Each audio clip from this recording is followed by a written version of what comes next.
നമസ്കാരം, എല്ലാവർക്കും വിൻമയ് കിച്ചണിലേക്ക് സ്വാഗതം. ഇന്ന് ഞാൻ ഉണ്ടാക്കുന്നത് പ്ലെയിൻ ബിരിയാണിയാണ്. തമിഴ്നാട്ടിൽ അതിന് കുസ്ക എന്ന് പറയും. അപ്പോൾ അതിന് വേണ്ടുന്ന സാധനങ്ങൾ എന്തെല്ലാം നോക്കാം. ഞാനിവിടെ 2 കപ്പ് ബസ്മതി അരി ഒരു 20 മിനിറ്റോളം കുതിർത്ത് വെച്ചതാണിത്.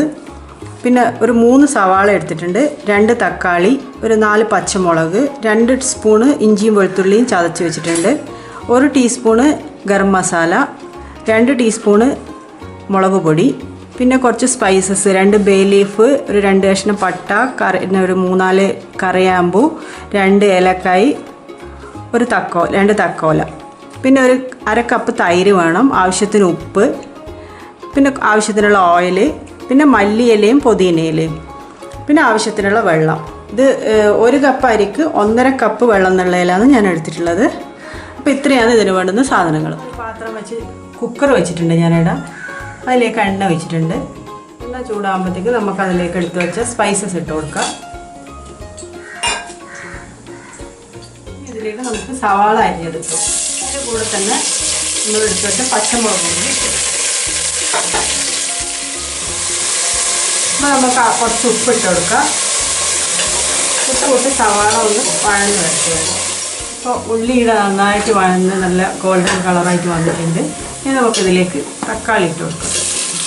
തക്കാളി ഒന്ന് വഴന്ന് വന്നിട്ടുണ്ട്. ഇനി നമുക്ക് എടുത്ത് വെച്ചാൽ ഇഞ്ചി വെളുത്തുള്ളി പേസ്റ്റ് ഇട്ട് കൊടുക്കാം. അപ്പോൾ നമ്മൾ ഇഞ്ചി വെളുത്തുള്ളിൻ്റെ പച്ചമണമെല്ലാം ഒന്ന് പോയിട്ടുണ്ട്. ഇനി നമുക്കിതിലേക്ക് എടുത്ത് വെച്ചാൽ ഗരം മസാലയും മുളകും പൊടി ഇട്ട് കൊടുക്കാം. ഈ പൊടിയുടെ ഒരു പച്ചമണം ഒന്ന് പോകണം. അപ്പോൾ പൊടിയുടെ പച്ചമണമെല്ലാം പോയിട്ടുണ്ട്. നമുക്ക് തൈര് ഒഴിച്ച് കൊടുക്കാം.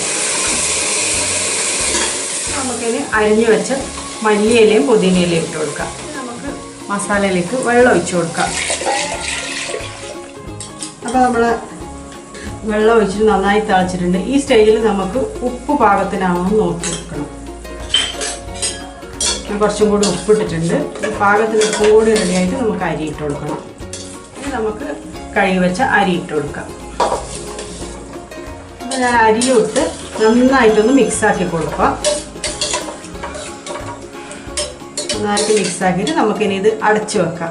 കുക്കറൊന്ന് അടച്ചു വെക്കണം. എന്നിട്ട് ഒരു വിസിൽ വരുന്നവരെ, ഒരു വിസിൽ വന്ന അപ്പാട് ഓഫാക്കിയ ശേഷം നമുക്ക് തണിഞ്ഞ ശേഷം, കുക്കർ തണിഞ്ഞതിന് ശേഷം തുറന്ന് നോക്കാം. ഒരു വിസിൽ വന്ന് തണിഞ്ഞിട്ടുണ്ട്. ഇനി നമുക്ക് തുറന്ന് നോക്കാം. നല്ല കറക്റ്റ് പാകത്തിന് ആയിട്ടുണ്ട് കേട്ടോ. നമ്മളെ ചോറ് കണ്ടില്ലേ, കറക്റ്റ് അടിക്കൊന്നും പിടിക്കാണ്ട് നല്ല പാകത്തിന് വെന്ത് വന്നിട്ടുണ്ട്. നമുക്കിതൊരു സെർവിങ് പ്ലേറ്റിലേക്ക് മാറ്റാം. അപ്പോൾ നമ്മൾ കുസ്ക ഇവിടെ റെഡി ആയിട്ടുണ്ട്. എല്ലാവരും ഇതൊന്ന് ട്രൈ ചെയ്ത് നോക്കണം. നല്ല ടേസ്റ്റിലൊരു റൈസാണിത്. വീട്ടിൽ ചിക്കനും മുട്ടയൊന്നും ഇല്ല എന്നുള്ള സമയം പെട്ടെന്നൊരു ബിരിയാണി എന്നുള്ളതെന്ന് വെച്ചാൽ നമുക്ക് വേഗം ഇതൊന്നും ആക്കി കഴിക്കാൻ പറ്റും. ഇതിൻ്റെ കൂടെ ഞാനൊരു തൈര് സാലഡും കൂടി ആക്കിയിട്ടുണ്ട്. അപ്പോൾ എല്ലാവരും ഇതൊന്ന് ട്രൈ ചെയ്ത് നോക്കണേ. അപ്പോൾ എൻ്റെ വീഡിയോ നിങ്ങൾക്ക് ഇഷ്ടമായിട്ടുണ്ടെങ്കിൽ എല്ലാവരും ഒന്ന് ലൈക്കും ഷെയറും ചെയ്യണേ. പിന്നെ എൻ്റെ ചാനൽ സബ്സ്ക്രൈബ് ചെയ്യും കൂടി ഒന്ന് വേണം. അപ്പോൾ അതിൻ്റെ തൊട്ടടുത്ത് കാണുന്ന ബെല്ലൈക്കണും കൂടി ഒന്ന് ക്ലിക്ക് ചെയ്തിട്ടുണ്ടെങ്കിൽ ഞാൻ പുതിയ വീഡിയോ ഇടുമ്പോൾ നിങ്ങൾക്ക് തന്നെ നോട്ടിഫിക്കേഷൻ കിട്ടും. അപ്പോൾ അടുത്ത വീഡിയോ കാണാം. ബൈ.